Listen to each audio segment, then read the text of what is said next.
Well, who'd have thought, Rita and James, that the left wing of the New South Wales Liberal Party would descend into bumbling, chaotic, clownish foolishness as they try to ram their left-wing types into Parliament? What a farce we've seen this week. Rita. Well, they are a cancer. We have said this over and over again.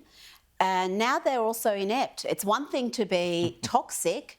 It's another to be inept at the same time. Then their eagerness, James, to push through their smaller, liberal, moderate bedwetters, whatever you want to call them, they've now stuffed up the whole thing. They've stuffed up the whole thing. This has huge consequences here. Everybody needs to know about this, and maybe people in other parts of the country haven't followed it.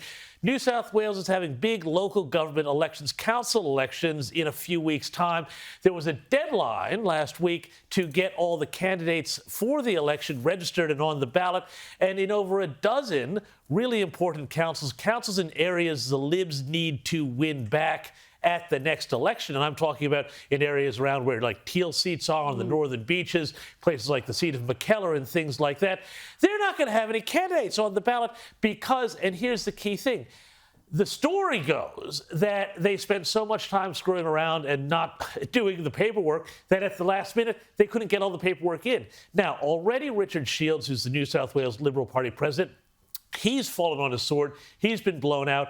But there's another character in all of this. Who might that be? That would be Don Harwin, the great sort of moderate power broker. And the moderates, we all know who the moderates are in New South Wales.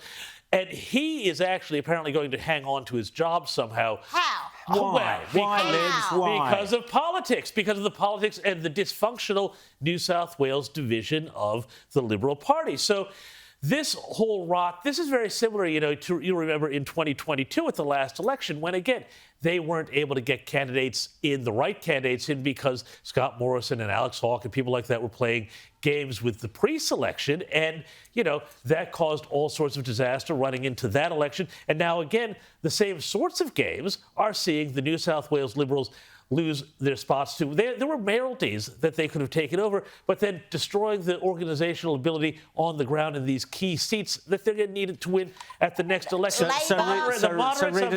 Just quickly, Rita. Poisoned everything. Yeah, so my sources tell me that the Liberal Council candidate nomination was a fiasco because it was the result of this strategy, which is often used, it's an underhanded strategy by the New South Wales Liberal State Executive Council. And what they try and do, and what James and Rita have referred to, is they delay the nomination process. They keep delaying it. This is what my sources are telling me, until the last minute so that they can then place their own left-wing bedwetting, as Rita said, candidate under the urgency provision of Section 21.6.3 of their Constitution. Lefties playing games, Rita.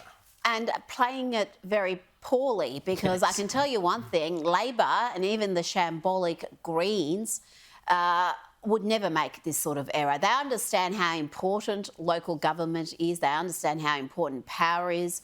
And this is something that it would be incredible if Harwin holds on to his role. He just can't. But he has to go. He only got in by one vote, didn't he? He only got in by one vote. No, he has to go. He's the absolute epitome of that whole left-wing style of politics that has destroyed the Liberal Party state after state after state.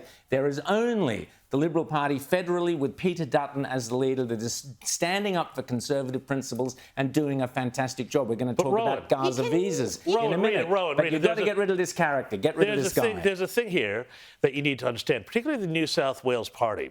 This moderate wing would rather fight conservatives within the Liberal Party than they would fight the opposition. And then here's what happens then. And we saw this happen in the last state election in New South Wales.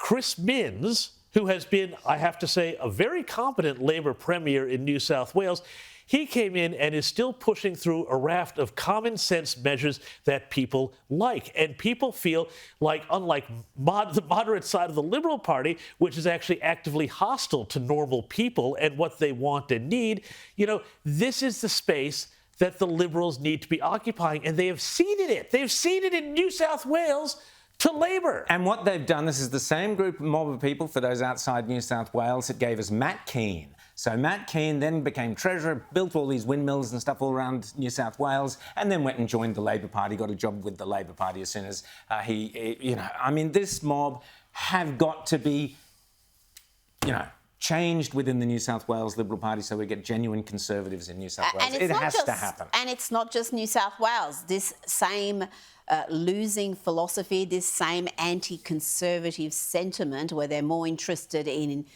killing any genuine Conservatives within the Liberal Party than they are actually defeating Labor.